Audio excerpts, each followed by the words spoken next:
thing about Survivor is it really comes down to the cast.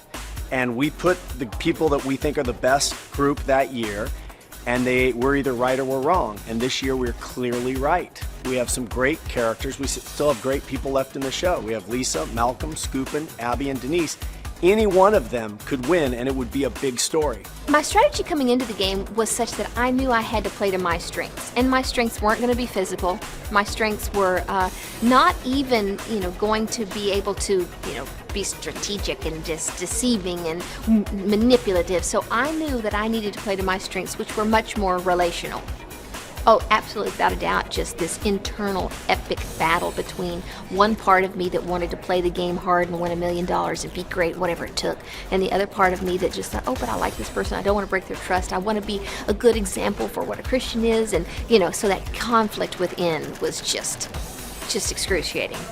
I think the thing that stood out the most that I have learned, I not only learned it on the island, but even more so by watching it, is that if I can own and accept all parts of me, good and bad, conflicted, straightforward, then if I can accept those things, then it really doesn't matter if I'm accepted or rejected or judged or loved by anybody out there. And that has been a huge shift for me. I'm just a really I think, even just up till now, I'm just a really relational person. So for me, it was, I felt a bond and a connection with Malcolm just watching him, when we first got to the beach and watching how hard he worked and with, Scoopin and Lisa and just watching their personalities. So for me, it's very relational, and I think it's great. I mean, you have these relationships that hopefully will extend well past the game. Yeah, and I would just add, especially that experience is so intense. It's not something you're ever going to do again. It's like you're just shoved in with a bunch of strangers, people I would never meet, a sex therapist from Iowa, somebody I would never meet in my entire life. And it's a really cool experience to develop a relationship with, people you would never meet in the rest of your life. And that's something that you don't want to get rid of when you get back home, because that changes you while you're out there, and it's a great thing to carry on afterwards.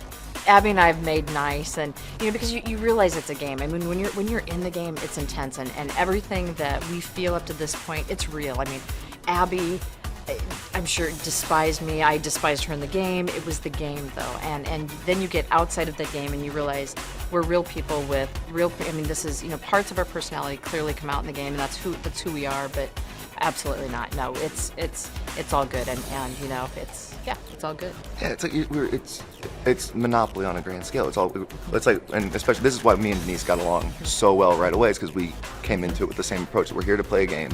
We're gonna do it. We're playing to win. We both know it, and what happens happens. But we're still gonna appreciate the people. You can still become best friends with somebody when you're taking their money at poker. So that's kind of how you feel about it. Yes, I've screwed a lot of people over at this point, but But you did it nicely. I was kind You about did it. kind of. Yeah, that's sweet so far.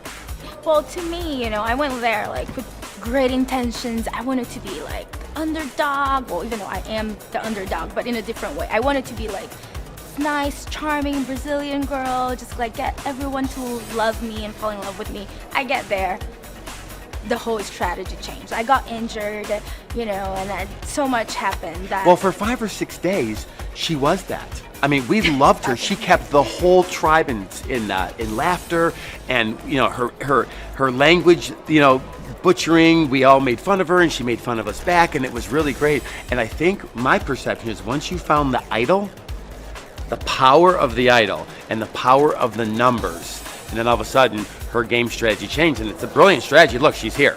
Say what you want. She's here. You're here. You're here. I'm the one lasting, the one man standing from the Evo 3.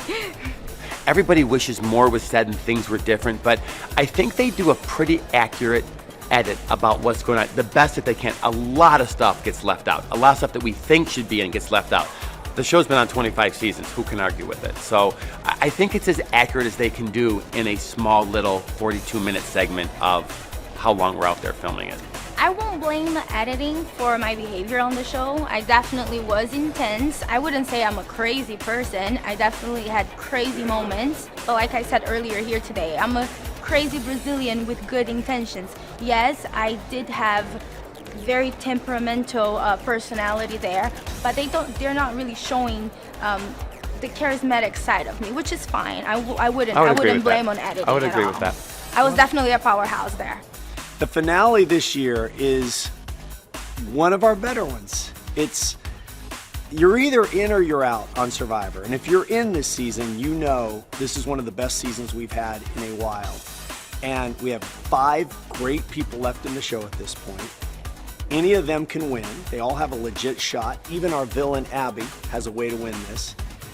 The finale is going to be about, do you pick the right people to take to the end? Because there are so many different combinations. If you choose wrong, you could cost yourself $1 million.